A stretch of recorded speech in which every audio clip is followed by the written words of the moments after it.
outnumbering our guest. We have Chris DiStefano joining us on the telephone. Chris, can you hear me okay? I'm here. I'm ready to go. What's going on? Hi, Chris. It's great talking. You got the tour up and running. Have you been able to get back on the road much in the last couple of years?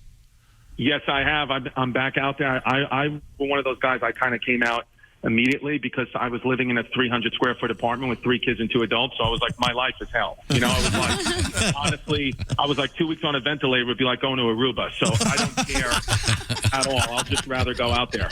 But yeah, dude, all those shows, I'm telling, and let me tell you something. Let me just let the fans know, if I'm on stage and you don't like a joke and you come and approach the stage, just know I take the stage very, very horny all day, every day. So just keep that in mind, because you'll get kissed on the lips, or you better have a poncho, because I'm coming full body fluids, baby. So You're a tough guy, though. I think if anyone takes a swing at you for a joke they don't like, I think you're to hit them back. I would hit them back. I would hit them back, and honestly, man, but I would hit them back because it's 2022 right now. I would hit them back by assuming their gender pronouns or sending them an email in all caps lock. Oh, you really hurt them. Physical, because it's not about that. Yeah, go for blood. I'm just hoping this. I'm hoping this doesn't become a trend. I can see suddenly Comedy Central doing a bit of celebrity boxing with comedians. They got to be just sad. I would love to beat some comedians' heads in. I would sign up for that immediately. That's the only way I'd actually ever go on Comedy Central again, is if they just let me box somebody. I assume that as your career was beginning, they pronounced your name incorrectly every time? Constantly. Or I'd constantly be called Mike DiStefano, who passed away, who was a great comedian. Right. I'd constantly be called Mike. Or a lot of times they would just give up. They'd be like, or they'd make it Greek. I got called Chris DiStefano a lot. Sounds like a turtle. But now they pretty much get it right, or call me Chrissy D or Chris D, or something like that. Now, you mentioned 3 kids. How old are the kids? Okay, so I have an 11-year-old stepson, I have a 6-year-old daughter, and then a 9-month-old daughter. So I got full of kids, man. So you really only have to love 2 of them. Yeah, exactly. Yes. The third one, he sleeps in the garage. And it's just because, it's what it is. He's not paying rent, and, but it's fine. I feed him stuff once in a while, but. Oh, good. Now, Chris, you look very athletic. Were you a high school athlete or a college athlete? I was a high school and college athlete, but Division III. So that's how is I look athletic, but when I take my shirt off, it's kind of a nightmare. I look like the melting candle from Beauty and the Beast when I take my shirt off. I mean, it is. I'm pudding. A casting director gave me the greatest line of all time once. He said, "You know what it is with you, Chris? You know why you're uncastable?" I said, "Oh, great. Please tell me." He said, "Because you have leading man face and best friend body." That's a great line. Well, that just says you're a handsome guy. That's hilarious. That's nice. I mean, you got halfway there. A handsome guy with man boobs. That's what's in right now. Hey, I could just say I'm transitioning. I'll get every role. Chris, what was your first national late night shows? Which one was the first one you got to do?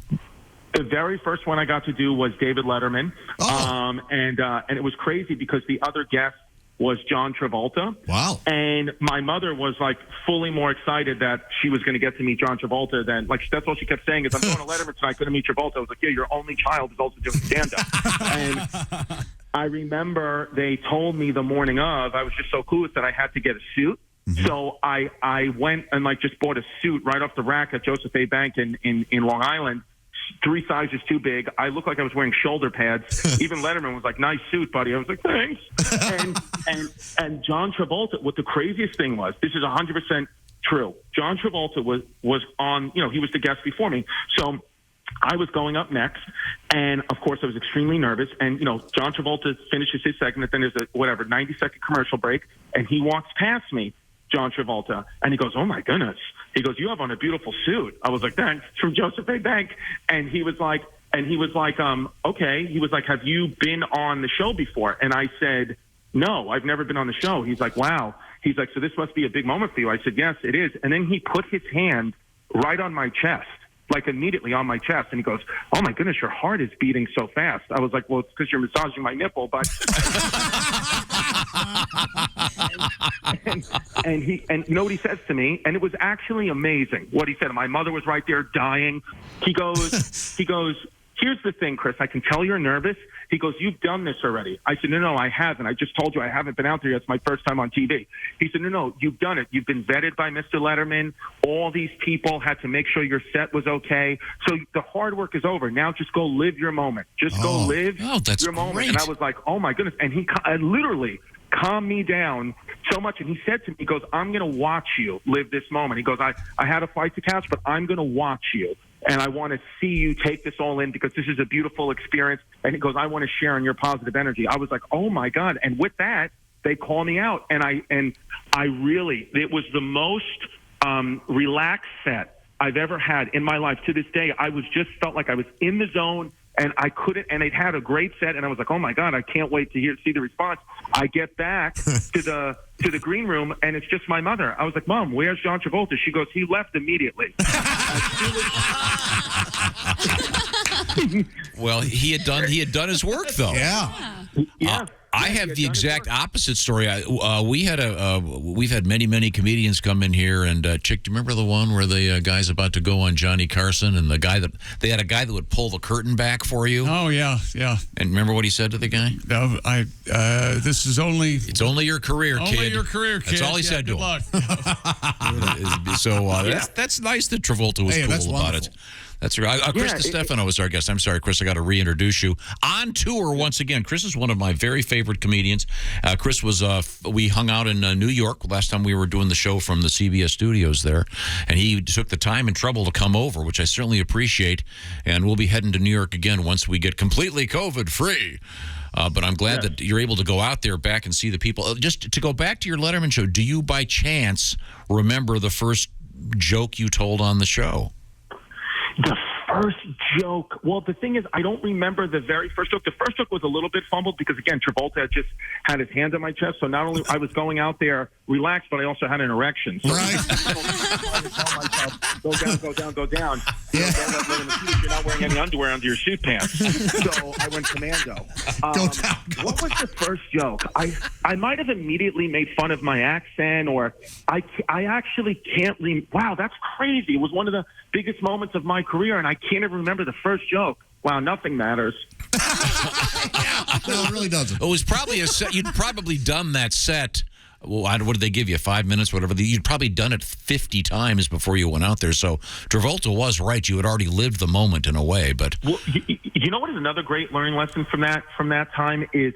So I kept auditioning with that 5 minutes at all the clubs in New York, and the booker Alex and this other woman would come and watch me every week for maybe 3 months. And every time with that 5 minute set, I would have a good set, and I would never get booked. Somebody else would get booked, or nobody would get booked. I would never get booked. And then I went one day and did the set. Again, you have to just do it robotically, and I bombed. I mean, a full zero. But I just stayed and did the 5 minutes, and I thought, well, I blew it now. They were here. I actually could see them out of the corner. I blew it, and I went and called my manager at the time. That as soon as I got home, and I said, "Hey," he goes, "How was your day?" I was like, I just blew it with Letterman. I bombed. He goes, "That's interesting." He said, "Because I just got an email that you're booked next Thursday." Wow. And I was like, "What? I'm booked next Thursday? How?" And then when I got and did the show, I asked them. I brought that up to the bookers, and they said what we needed. They said we needed to make sure that you could fail comfortably. We needed to make sure that you were a professional about failing, because if anything went awry on television, it would be our necks if you imploded or cursed or did something or just stalled, and you proved to us that you can bomb like a professional. So that's why we have the confidence now that you're ready for the show. So I was like, wow. So that was a good lesson to just be like, sometimes it's the way you fail as a professional that really stands out. And you won't upstage Dave. Yeah. with this kind of material. Chris, it's great talking to you. Chris DiStefano. Go see him wherever you are. Phoenix, Miami, Indy, Denver, Orlando. Go see him live and in person. And best of luck with the family, and we hope you get out of the 200 square foot apartment. Thank you. And if you're in the front row of any of my shows, wear a poncho. That's all I'll say. It's like Gallagher too. Yes, sir. Thanks, Chris. We'll see you. See you, Chris.